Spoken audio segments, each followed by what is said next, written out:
নমস্কার। বাংলা এবারে স্বাগত আপনাদের। নতুন বাংলা, স্বপ্নের বাংলা। বাংলা বদলে যাবে। প্রত্যেকটা মিনিটে মিনিটে বাঙালি স্বপ্ন দেখছে 2021-এর। 2021-কে সামনে রেখে যে পট পরিবর্তন রাজনৈতিকভাবে এই বাংলায় হবে, তার অন্যতম কারিগর হলেন অমিত শাহ, ভারতবর্ষের কেন্দ্রীয় স্বরাষ্ট্রমন্ত্রী, যাকে আধুনিক ভারতের রাজনীতির চাণক্য বলা হয়। তার হাত ধরে কি সত্যি বাংলা বদলে যাবে? বাংলায় শিল্প আসবে, কর্মসংস্থান হবে, বাংলার শিক্ষাঙ্গনে রাজনীতি মুক্ত হবে, প্রশাসনিকভাবে পুলিশি রাজ বন্ধ হবে। ঠিক সেই পরিস্থিতিতে দাঁড়িয়ে বাংলা যখন স্বপ্ন দেখছে, সাম্প্রতিককালে পশ্চিম মেদিনীপুরে একটি সভা এসেছিলেন ভারতবর্ষের স্বরাষ্ট্রমন্ত্রী অমিত শাহ। সেখানে শুভেন্দু অধিকারী তার সামনে, তার উপস্থিতিতে সেই মঞ্চে তৃণমূল কংগ্রেস ছেড়ে ভারতীয় জনতা পার্টিতে যুক্ত হয়েছিলেন এবং তার পরবর্তীকালে অমিত শাহজি ওই পশ্চিম মেদিনীপুরের সভা মঞ্চ থেকে একটি ঐতিহাসিক ভাষণ দিয়েছিলেন। বাংলা এবারের সমস্ত দর্শকদের আজকে এই পর্বে আমরা শোনাবো ভারতবর্ষের স্বরাষ্ট্রমন্ত্রী অমিত শাহর ভাষণ, যেখানে তিনি বাঙালিকে স্বপ্ন দেখতে বলছেন। স্বপ্ন বিলাসী বাঙালি কেন ভারতবর্ষের মানচিত্র থেকে হারিয়ে যাবে? কেন এখানে শিল্প হবে না? কেন এখানে কর্মসংস্থান হবে না? কেন এখানে বেকারত্ব থাকবে? কেন এখানে দারিদ্র্য থাকবে? সারা ভারতবর্ষ যখন এগোবে, কেন বাংলা পিছিয়ে থাকবে? প্রশ্ন তুলেছেন অমিত শাহজি। কি বলেছেন সেই বক্তৃতায়, ঐতিহাসিক বক্তৃতায়? আসুন আমরা সবাই মিলে শুনি। हाथ उठाइए, उठाइए दोनों हाथ। बंगाल में परिवर्तन का मुट्ठी भींचिए और कलकत्ता में ममता दीदी के कान तक पहुंचे ऐसे बड़े आवाज से बोलिए, भारत माता की, भारत माता की। मंच पर उपस्थित बंगाल भारतीय जनता पार्टी के अध्यक्ष श्रीमान दिलीप घोष जी, मेरे मित्र और पार्टी के महासचिव भाई कैलाश विजयवर्गीय जी, राष्ट्रीय उपाध्यक्ष मुकुल रॉय जी, हमारे नेता राहुल सिन्हा जी, केंद्रीय मंत्री देवश्री चौधरी जी, ज्योतिर्मय महतो जी, श्रीमती लॉकेट चटर्जी जी, सौमित्र खान जी, हमारे राज्यसभा के सांसद स्वपन दादा, श्रीमती भारती घोष जी, श्री सन्याल दत्ता जी और मंच पर उपस्थित सभी पार्टियों से, कांग्रेस, सीपीएम, तृणमूल, सभी से आज भारतीय जनता पार्टी ज्वाइन किए हुए एमएलए, जिला पंचायत अध्यक्ष, काउंसिलर, जिला अध्यक्ष, बोर्ड निगम के अध्यक्ष, भाइयों बहनों, और आज के समारंभ के केंद्र बिंदु भाई शुभेंदु अधिकारी जी, और आज इस विराट जनसभा में आए हुए प्यारे भाई और बहनों, आप सभी का मैं हृदय से स्वागत करता हूं। मित्रों, सबसे पहले मैं महान भूमि को प्रणाम करना चाहता हूं, क्योंकि यही भूमि है जहां इसी क्षेत्र में महान शिक्षा शास्त्री हमारे ईश्वर चंद्र विद्यासागर जी का जन्म हुआ। यही भूमि है जहां पर पूरे देश के युवा आज भी प्रेरणा लेते हैं। ऐसे शहीद खुदीराम बोस का जन्म जहां पर हुआ। मित्रों, खुदीराम बोस जी का आज मैं उनके घर पर जाकर आया हूं, उस माटी को कपाल पर लगाकर आया हूं। उनके जज्बे की कल्पना करिए, 18 साल का लड़का हंसते हंसते हाथ में गीता लेकर वंदे मातरम के मंत्र के साथ फांसी के फंदे को चूमकर अपना बलिदान देता है। और उस वक्त देश भर के युवाओं में खुदीराम बोस के नाम की धोती पहनने की एक फैशन पड़ गई थी। यही खुदीराम बोस की ये भूमि है। ये भूमि को मैं बार बार प्रणाम कर कर मेरी बात की शुरुआत करना चाहता हूं। मित्रों, मैं यहां पर पूर्व मुख्यमंत्री अजय मुखर्जी, पूर्व सांसद सतीश सामंत और हमारे जनसंघ के पूर्व सांसद दुर्गाचरण बैनर्जी को भी याद करना चाहता हूं। मित्रों, आज हमारे साथ एक एमपी, 9 एमएलए, एक एक्स मिनिस्टर, एक एमपी, एक्स एमपी, एक एमओएस, 15 काउंसिलर, 45 चेयरमैन और जिला पंचायत के 2 अध्यक्ष जुड़े हैं। शुभेंदु भाई के नेतृत्व में कांग्रेस, तृणमूल, सीपीएम, सब पार्टी से अच्छे लोग आज भारतीय जनता पार्टी में नरेंद्र मोदी के नेतृत्व में काम करने के लिए भाजपा जोड़ रहे हैं। दीदी कहती है कि भारतीय जनता पार्टी दल बदल कराती है। दीदी, मैं आपको याद कराने आया हूं, आपकी मूल पार्टी कौन सी है? तृणमूल कांग्रेस थी क्या? जब आप कांग्रेस छोड़कर तृणमूल बनाई तब वो दल बदल नहीं था। आज भाई शुभेंदु अन्याय के खिलाफ, बंगाल की जनता के शोषण के खिलाफ आपका साथ छोड़कर मोदी जी के साथ आ रहे हैं। आपको दल बदल लग रहा है दीदी, मगर दीदी ये तो शुरुआत है। चुनाव आते आते आप अकेली रह जाएगी। चुनाव आते आते जिस प्रकार की सुनामी को मैं बंगाल में देख रहा हूं, मित्रों, इसकी कल्पना शायद ममता दीदी ने नहीं करी होगी। इसका कारण है इतने सारे लोग क्यों पार्टी छोड़कर भारतीय जनता पार्टी में आते हैं? क्योंकि मित्रों, एक आदमी जब दल बदलता है तो काफी सोच विचार कर बदलता है। क्योंकि ये जो लोग आ रहे हैं वो मां माटी मानुष के नारे के साथ निकले थे। नारा किसी भी पार्टी का हो बुरा नहीं होता, मगर आपने क्या करा?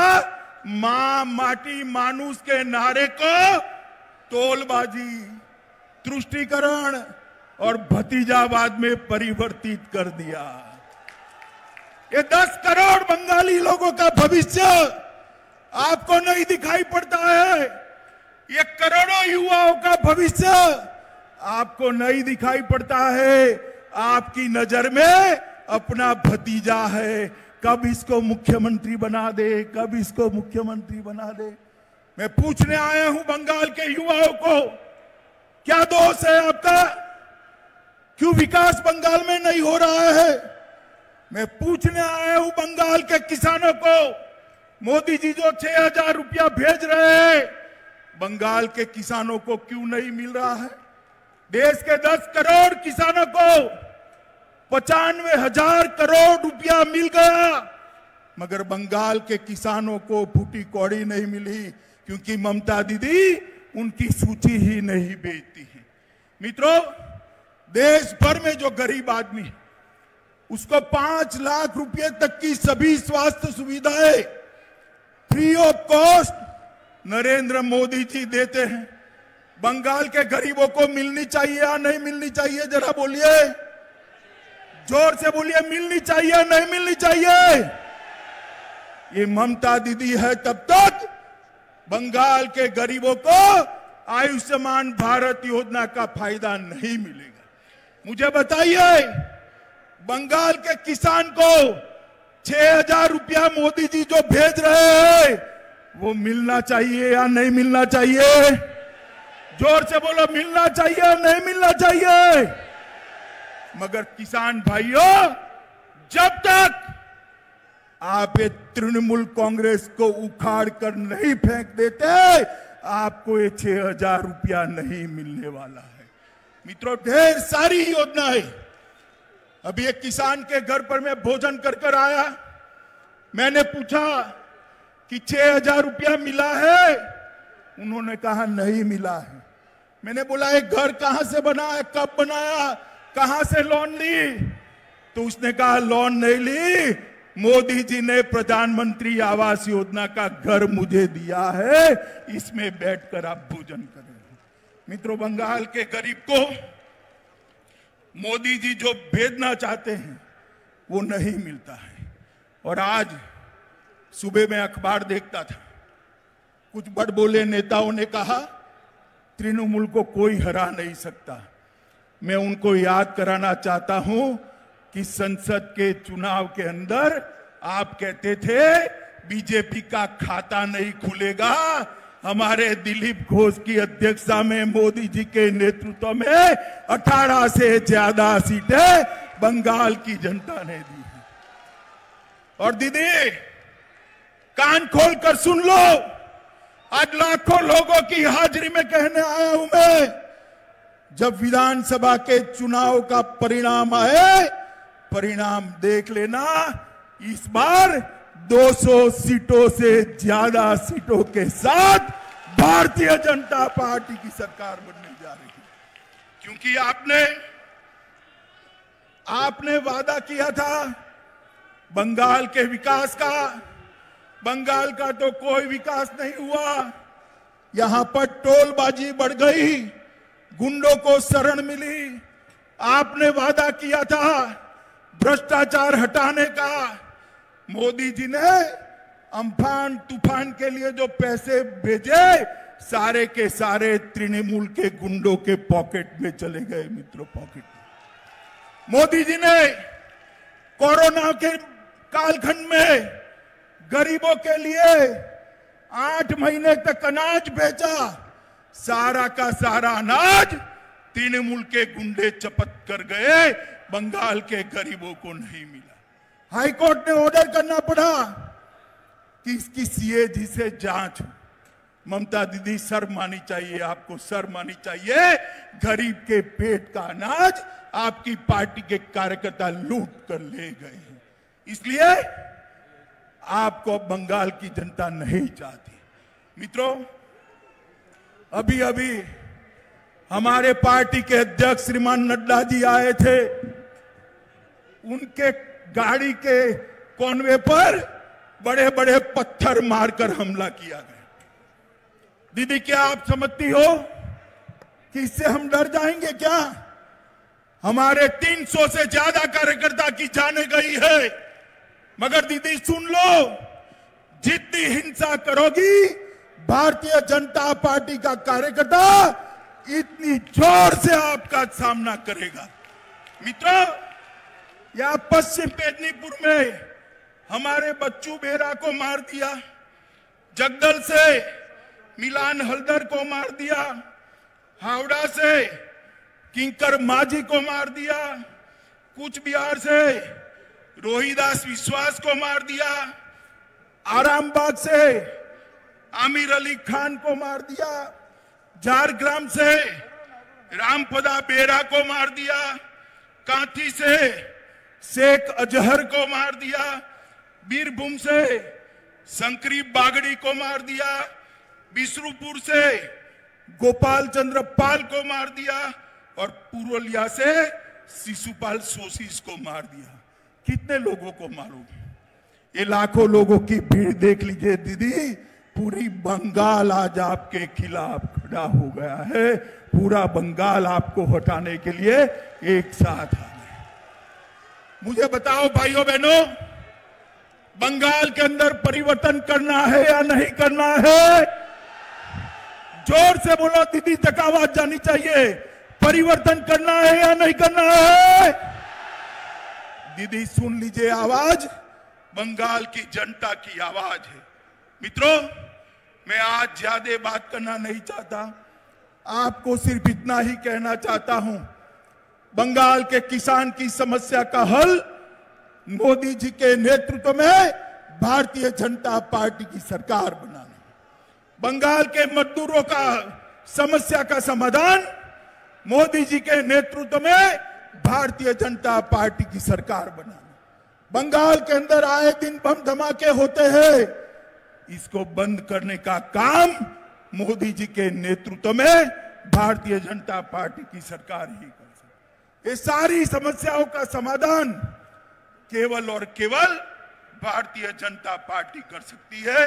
इसलिए चुनाव तक हम सभी भारतीय जनता पार्टी के कार्यकर्ताओं ने तृणमूल कांग्रेस को हराने के लिए काम करना है।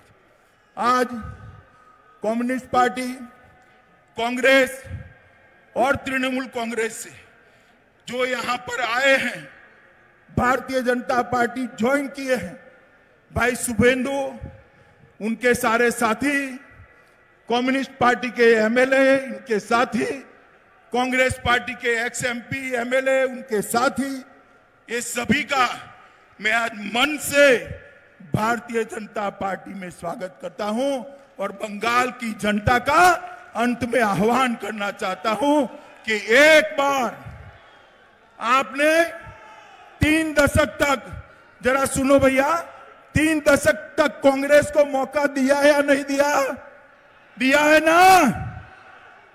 कम्युनिस्ट को 27 साल मौका दिया है या नहीं दिया? ममता दीदी को 10 साल दिया है या नहीं दिया? एक 5 साल भारतीय जनता पार्टी को दे दीजिए, हम बंगाल को सोनार बांग्ला बनाकर रहेंगे। मुझे बताइए, भारतीय जनता पार्टी की सरकार बनाएंगे? जोर से बोलिए, बनाएंगे? मोदी जी के हाथ मजबूत करेंगे? यहां पर तृणमूल कांग्रेस को उखाड़ कर फेंक देंगे? तो मेरे साथ दोनों हाथ उठाइए, उठाइए दोनों हाथ, विजय के निश्चय की मुट्ठी बींचे और मेरे साथ बोलिए, जय श्री राम, जय श्री राम।